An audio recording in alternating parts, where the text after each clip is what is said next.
Hello everyone, welcome to Lanet LM पाठशाला। आज आम UAV एग्जाम 2026 रे सामाजिक विज्ञान संबंध में आलोचना करबा। आमे प्रीवियस दुईटी क्लास रे देखि आसी आम आम देश और पृथ्वी संबंध में कॉन्सेप्ट क्लियर होइजे।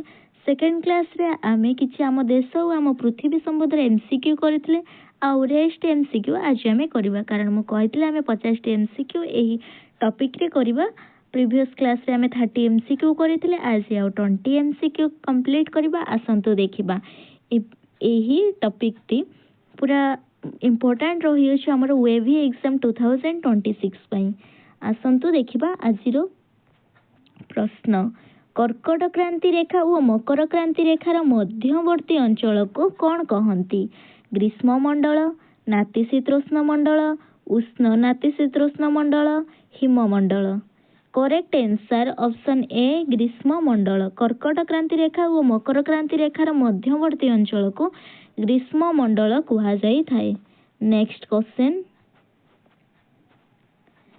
सूर्यंकर लंब किरण प्राय वर्ष सारा केउ अंचल रे पड़े? मेरु अंचल रे, सुमेरु अंचल रे, कुमेरु अंचल रे, विषुव रेखा अंचल रे।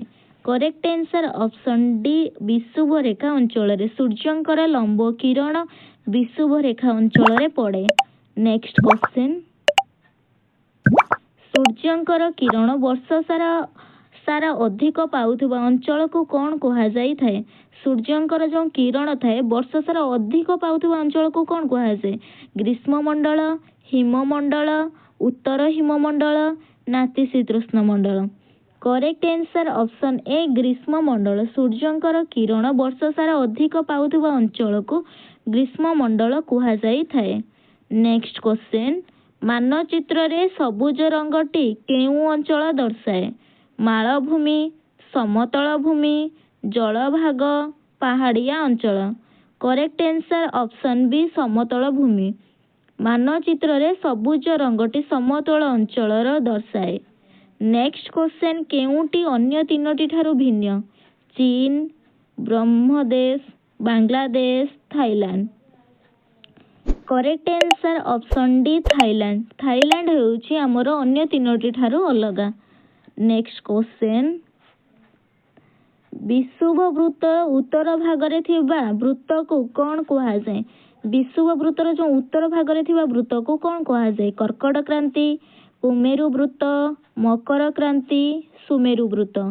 करेक्ट आंसर ऑप्शन ए कर्कट क्रांति। कर्कट क्रांति हेउची विषुव वृत्तर उत्तर भाग रे थिबा वृत्त को कर्कट क्रांति बोली कहा जाए। नेक्स्ट क्वेश्चन, केउ तीनोटी माने केउटी अन्य तीनोटी ठारू अलगा? ए ऑप्शन गुडा जो देइछि सेटा कोठे अलगा पचारि छि। करेक्ट आंसर होउछि हमर ऑप्शन बी मकर क्रांति। नेक्स्ट क्वेश्चन, आम देशर पूर्व रे केउ जलभाग अछि? पूर्व रे आरब सागर, बंगोपसागर, काम्बो उपसागर, मेक्सिको उपसागर।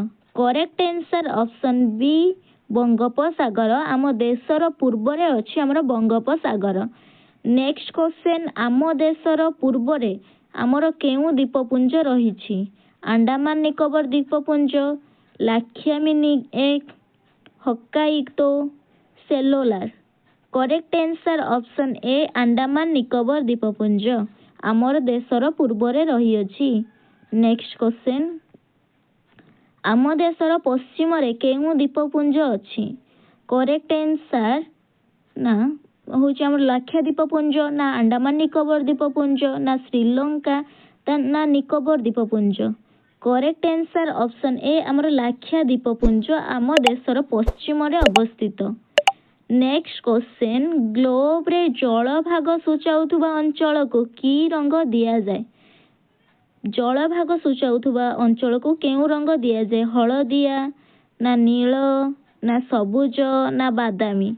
करेक्ट आंसर ऑप्शन हमर बी नील रंग दिया जाई थाए हमर जल भाग को सूचाइबा पई ग्लोब रे।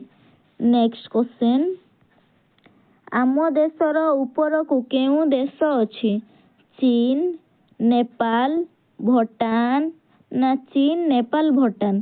करेक्ट आंसर ऑप्शन डी आम देशर उपरकू चीन नेपाल भूटान तीनोटी देश रही अछि। नेक्स्ट क्वेश्चन पृथ्वी को समान दुई भाग में विभक्त करुवा काल्पनिक वृत्तर नाम लेख।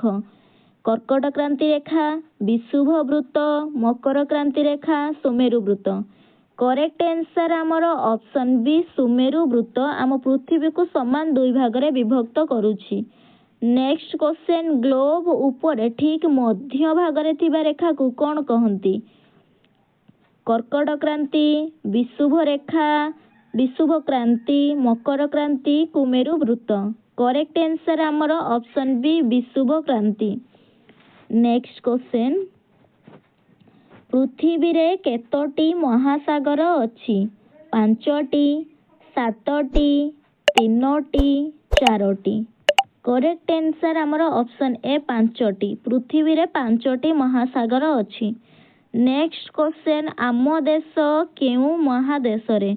Europe, Africa, Australia, Asia. Correct answer option D Asia. आम देश एशिया महादेश रे अवस्थित। नेक्स्ट क्वेश्चन आम देशर पश्चिम को लगे केउ जलभाग रही? अरब सागर, उत्तर महासागर, पारस्य उपसागर ना बंगोपसागर। आम देशर पश्चिम को लगी आमर अरब सागर रही अछि। नेक्स्ट क्वेश्चन आम देश को लगी केउ सागर रही? प्रशांत महासागर, आटलांटिक महासागर, उत्तर महासागर ना भारत महासागर। करेक्ट आंसर आमर ऑप्शन डी भारत महासागर। आम देश को लगी भारत महासागर रही।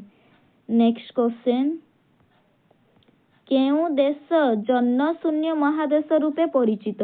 Asia, Antarctica, Australia, Africa. Correct answer option B Antarctica. Antarctica आमर जन शून्य महादेश रूपे परिचित। नेक्स्ट क्वेश्चन सूर्य किरण वर्ष सारा अधिक पाउथुबा अंचल को कौन कहा जाए? ग्रीष्म मंडल, हिममंडल, उत्तर हिममंडल, नातिशीतोष्ण मंडल। करेक्ट आंसर ऑप्शन ए ग्रीष्म मंडल। अधिक सूर्य किरण वर्ष सारा अधिक पाउथुबा अंचल को ग्रीष्म मंडल कहा जाई थाए। आपण मानक जदि वीडियोटी भल लागिछि ए चैनल को सब्सक्राइब करंतु एवं ए वीडियोटी को लाइक शेयर करंतु एवं आपण माने जदि हम चैनल रे नुआ अछंती हम चैनल को सब्सक्राइब करी पाखरे थिबा बेल आइकन को प्रेस करंतु। धन्यवाद।